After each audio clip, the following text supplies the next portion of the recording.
آج کل جو پریشر اور جو ظلم تحریک انصاف کے اوپر کیا جا رہا ہے تو اس کی تو خیر پاکستان میں تو کوئی مثال نہیں ہے.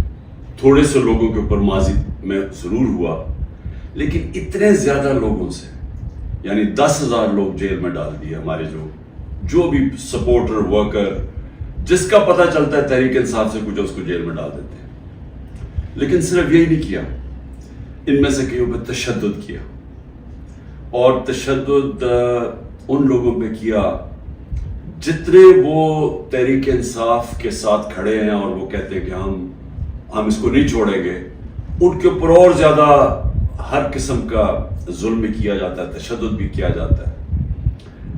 میں نے ویڈیوز دیکھی ہیں اعجاز چودھری کی, ڈاکٹر یاسمین راشد, شہریار افریدی, عمر چیمہ, میاں محمود رشید.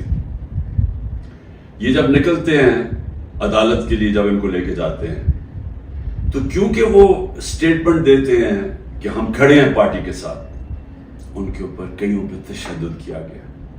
اعجاز چودھری پہ کیا گیا, میاں محمود رشید پہ کیا گیا.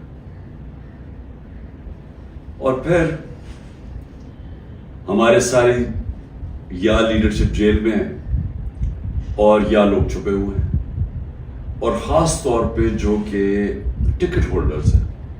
اب یہ ٹکٹ ہولڈرز کے پیچھے پڑے ہوئے ہیں کہ کسی طرح ان کو پی ٹی آئی سے دور کریں, اور کئی کر چکے ہیں.